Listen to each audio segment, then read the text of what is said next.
Good morning, wrestling fans. This is Carlos, streaming from Manila, Philippines. So, Crown Jewel just ended live from Riyadh. Exciting matches. Let's talk about a few of them. So, the main event, right? L.A. Knight, the self-proclaimed megastar. He did not look like self-proclaimed anymore. Everybody was supporting L.A. Knight. He went up against our tribal chief. Yes, he is still our tribal chief, Roman Reigns. Let's not kid ourselves. I don't think any of us thought that LA Knight would have won the title against Roman Reigns, right? But this match proved that he is a main eventer. In the match itself, nothing super unusual. Obviously, there was interference from the bloodline. Roman Reigns did his heel act really, really well. You know, everybody, he did not lose a step. He might have missed a few weeks, a few months of wrestling on air, but Roman Reigns is still Roman Reigns. But L.A. Knight, watch out for him. He is due for a title match, maybe against Gunther, maybe against Logan Paul, who won earlier that night. We're going to talk about him later, but hey, this night wasn't about Roman Reigns. This was a night for L.A. So very, very exciting. I'm really looking forward to what is in store for L.A. Knight.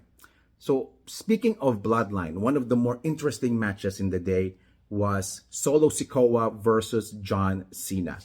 Let's all admit this was basically a squash match, right? Nothing particularly surprising there. John Cena, we are in the tail end of the John Cena era. We love him for 20 years. He's been kicking it. Interesting enough, John Cena had competed against Umaga, Solo Sikoa's uncle. He has competed against Rikishi, their dad. So there was a lot of nostalgia here, you know. In the perspective of Solo Sikoa, he did a lot of Umaga moves. He did a lot of Rikishi moves, which made it, fairly interesting. People my age would appreciate all of those moves. But at the end of the day, what I see here is that Solo Sikoa is ready for a solo push, right? There had been some rumors that Solo Sikoa with Paul Heyman will betray Roman Reigns. That angle, kind of makes sense. It won't happen this time. I don't think it's a great idea. It's not a bad idea either. But Solo Sikoa is ready to be a main event star. Maybe better than his brothers. We don't know. But, his match was amazing. I'm happy that he won against John Cena fairly clean. Again, it was basically a squash match, right? So nothing surprising. But in a John Cena point of view, I think retirement is knocking on the door. He has been successful in the WWE for years. He's fairly successful in Hollywood anyway. I won't be surprised that this will lead to a potential retirement match by WrestleMania 40. Why don't you drop a comment whom he should face if it is a retirement match by WrestleMania 40? I think that would be very, very interesting. In other matches, one of the best ones, Show Stealer, was the first match. Seth freaking Rollins against the Scottish psychopath Drew McIntyre. These are among the best talents that we have.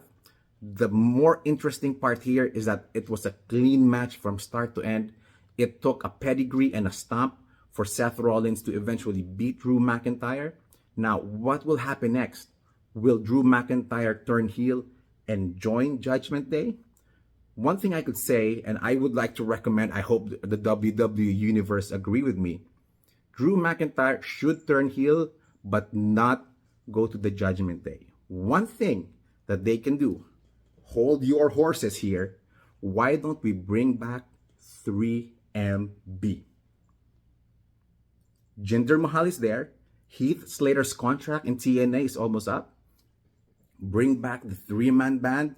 The good story here is that they are together after 10 years apart. They were immature wrestlers back in the day, and now they are grown men ready to take over the world.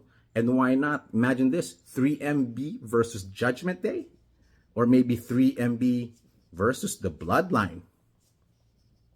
3MB versus LWO. Guys, the story writes itself. The story writes itself. So let's take all of that to consideration. Other matches, again, the surprise of the night, Logan Paul wins his first title in WWE with the help of some brass knuckles. Not really the best work of Logan Paul. I was more excited with his matches against Ricochet. High flying, we take to consideration Rey Mysterio is a step slower, but again, it was decent. He's a good superstar. Let's see where this leads us. In other matches, for the women's title, both Rhea Ripley and Io Sky were able to retain their titles. Rhea Ripley obviously is the hottest female superstar right now. No other woman superstar comes close to Rhea Ripley. She is the best at what she does. I suggest also maybe we could do some similar storyline for Rhea Ripley that she can hold the title maybe 1 to 2 years. It just makes sense. She's the most amazing superstar right now. In other matches, we have some other matches there. The Damian Priest, Cody Rhodes didn't really work for me. It was very, very predictable. There was a point, obviously, all the bloodline, not the bloodline, I'm sorry. The Judgment Day members came out to help interfere.